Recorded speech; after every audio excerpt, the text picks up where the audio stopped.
अब आपको एक्स्ट्रा पैसे खर्चने की ज़रूरत नहीं है, किसी ट्रैवल एजेंट को 5 या 10 लाख रुपए पे करने की ज़रूरत नहीं है जब भी आप अपना हंगरी का टूरिस्ट वीज़ा अप्लाई करने वाले हो। तो कुछ एक चीज़ें मैं इस वीडियो में आपको ऐसे बताऊंगा जो कि आपको कोई भी नहीं बताता। इवन ट्रैवल एजेंट तो इनके बारे में आपको कोई हिंट भी नहीं देना चाहते। वो इसलिए नहीं हिंट देना चाहते क्योंकि अगर आपको सारी चीज़ें पता लग गई तो आप उनको 5 या 10 लाख रुपए कैसे पे करेंगे। तो अगर आप चैनल पे फर्स्ट टाइम आए हो तो इस चैनल को सब्सक्राइब जरूर कर लेना, क्योंकि टूरिस्ट वीज़ा में मैं आपके बहुत सारे पैसे बचाऊंगा। और इवन पैसे तो कई बार जरूरी भी नहीं होते, जरूरी होता है कि हमारा टाइम भी तो खराब हो रहा होता है, तो टाइम भी आपका बहुत सेव करूंगा। तो इस वीडियो में सबसे पहले बात करते हैं रिक्वायरमेंट्स के ऊपर। रिक्वायरमेंट्स के ऊपर ही आपका वीज़ा टिका हुआ होता है और कुछ एक बेसिक रिक्वायरमेंट्स होती हैं। उसके अलावा कुछ एक मेजर डॉक्यूमेंट्स होते हैं जिस बेस पे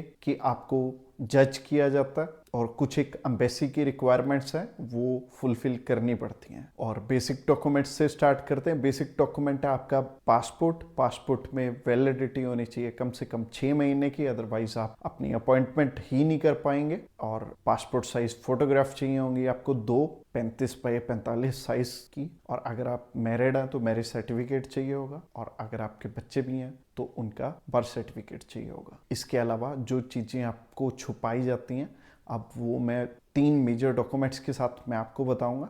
सबसे पहला डॉक्यूमेंट है बैंक बैलेंस, दूसरा है आपका ऑक्यूपेशनल प्रूफ, तीसरा है ITR। अब बैंक बैलेंस आपके लिए इम्पोर्टेंट है क्योंकि आप एक कंट्री में घूमने के लिए जाना चाहते हो। जैसे इंडिया में मान लो आपने शिमला घूमने के लिए जाना है, आपके पास गाड़ी है, जब तक पैसे नहीं होंगे तो आप घूमने के लिए नहीं जा पाएंगे इवन कि शिमला। तो अब बात है दूसरी कंट्री की, वो हमें जज भी करेंगे, और इसीलिए बैंक बैलेंस थोड़ा अच्छा ही हो तो ठीक रहेगा जब आपने वीज़ा अप्लाई करना। और बैंक बैलेंस तो है, मान लो आपके पास 5-6 लाख रुपए बैंक बैलेंस है। वो बैंक बैलेंस आ कहाँ से रहा है, यानी कि आप काम क्या करते हैं। अगर आप जॉब करते हैं तो आपकी सैलरी आ रही होनी चाहिए और वो अलाइंड है, उसी हिसाब से आपने टैक्स भर रखा है, आपकी प्रोफाइल परफेक्ट है। बाकी इसके अलावा बहुत सारे लोग, इवन कि 100 में से ना 80% लोग गलतियां करते हैं, इसी वजह से उनका वीज़ा रिफ्यूज़ होता है। असल में उनकी प्रोफाइल ही अलाइंड नहीं होती और वो अपना वीज़ा अप्लाई कर लेते हैं। तो ये चीज़ का शायद आपको भी नहीं पता लगेगा, तो आप एक बारी चेकआउट जरूर करवा लें हमसे। आप हमें कॉल कर सकते हैं। इसके अलावा जो एम्बेसी की रिक्वायरमेंट है वो है आपका वीज़ा एप्लीकेशन फॉर्म बहुत अच्छे से फुलफिल हुआ होना चाहिए। इसमें भी लोग गलतियां करते हैं। और कवरिंग लेटर भी आपका ज़्यादा छोटा होना चाहिए, ना ज़्यादा बड़ा होना चाहिए, बट आपने अपनी सारी बात उसमें समझानी है, तो कवर लेटर अच्छे से बनाना बहुत ज़्यादा ज़रूरी है। इसके अलावा जितने दिन आपने वहाँ पे रुकना है, आपको डे टू डे आइटनरी भी देनी पड़ेगी, और उसी हिसाब से आपने अपनी जाने और आने की एयर टिकट भी शो करनी है, होटल बुकिंग भी शो करना है, और ट्रैवल इंश्योरेंस भी शो करना है। तो ये जो 6 की 6 चीज़ें हैं, इनमें आप हमारी मदद भी ले सकते हैं। और हमारी जो कॉस्टिंग है बिल्कुल नॉमिनल है।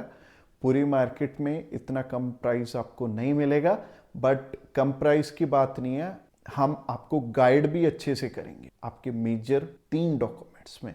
तो अगर आप प्राइस जानना चाहते हैं तो आप अभी हमें कॉल कर सकते हैं, और इसके अलावा आप हमें व्हाट्सएप भी कर सकते हैं। बहुत बार ऐसे होता है कि हमारे पास फ़ोन कॉल्स ना बहुत आ रहे होते हैं, तो कई बार क्या होता है कि हम आपका कॉल अगर ना उठा पाएँ तो आप हमें व्हाट्सएप कर सकते हैं। हंगरी के बहुत सारे वीज़ाज़ हमने अभी तक अप्लाई करके लिए हुए हैं, और अगर आप हंगरी के वीज़ाज़ देखना चाहते हो तो डिस्क्रिप्शन बॉक्स में लिंक है, उस लिंक पे क्लिक करते ही आप हमें व्हाट्सएप मैसेज सेंड कर दोगे और हम आपको लिंक सेंड करेंगे। वहाँ पे आप हमारे हंगरी के वीज़ाज़ चेकआउट कर सकते हैं।